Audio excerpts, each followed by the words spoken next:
even criticizing him for his sexist remarks on women. You're missing the point.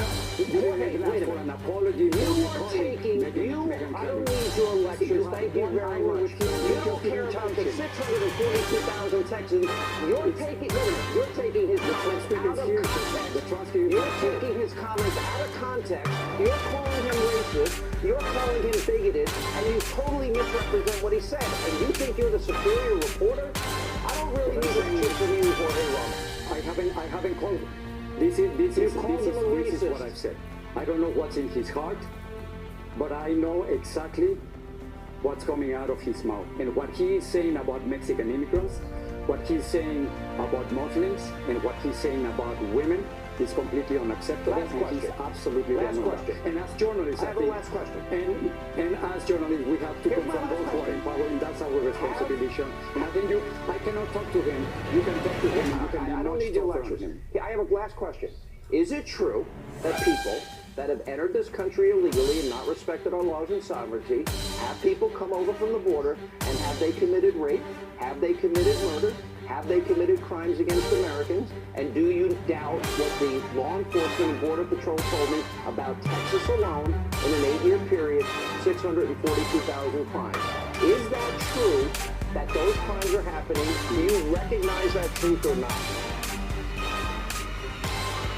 I'm not here to defend any criminals. I'm sure that some immigrants commit crimes. Murder? But the vast majority of immigrants in the United States are not criminals. You're not answering my question. Or drug traffickers. Do some murder? Yes, that has happened. And I some cannot murder? even Do some think commit rape? of the pain that some of the American families... Absolutely, it's happening. But then I cannot blame the whole immigrant population for what some of them have done the same way. We cannot blame all U.S. citizens he never blamed for all. what some of them have done. What happened in Oklahoma or San Bernardino. And he said he never blamed all, number one. Number two, listen exactly to his words. Wait a minute. He said a temporary ban on Muslims because our Director of National Intelligence, James Clapper, our FBI Director, Comey, and our official discrimination. And our special envoy to defeat ISIS Muslims simply because they're Muslims. All said that ISIS will infiltrate the refugee population. Do you think we should gamble with the lives of Americans, or would you support a temporary ban till we can absolutely vet them 100%? Do you want to make discrimination official? I mean, do you want to be discriminated? Are you going to answer one question? You sound like Hillary. That's completely un-American. Are you going to answer that question? Should we have a temporary ban and listen to our intelligence officials or not? Of course not. Of course not. Because here in the United States, so you're going to gamble with the lives of Americans? Of course not. Homegrown terrorism. You're going to gamble with the lives of Americans? We cannot blame immigrants. We cannot. I'm not willing to do that. No, we're not gambling. I'm not willing to gamble with the lives of one American. I am completely convinced that this country can defend itself the way we're doing it right now. And we're told by our intelligence, immigrants for all the problems that we have here. And you cannot blame immigrants for what's happening right now in Europe. We are told by our intelligence community that ISIS will infiltrate the refugee population. Okay, just like they did in Paris. Are you willing to gamble with the lives of the American people? I'm not.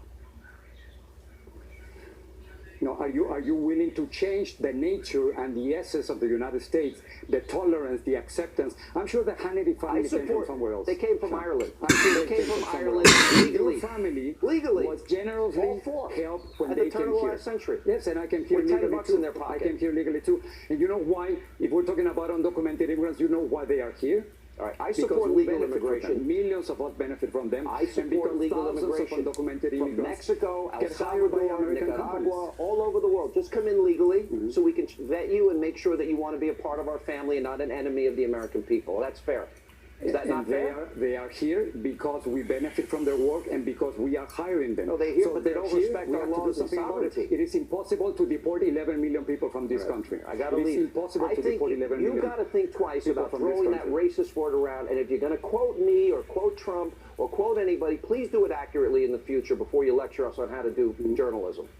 Well, I have the transcript of your. That's one interview. Go back and look at all my other interviews. I've asked him about those comments numerous times, sir. Sean, you had 1 hour with him. But I don't repeat old interviews. I've done 15 interviews with him. I don't need lectures from you when you misquote him. I don't need lectures from you when you misquote candidates. Listen to this. You misquoted him on purpose, and you add your opinion that he's a racist. Exactly the same sound bites that you're using. And as journalists, I gotta go. have to question those who are in power and those who are seeking power. You'll get the last word. Thank you.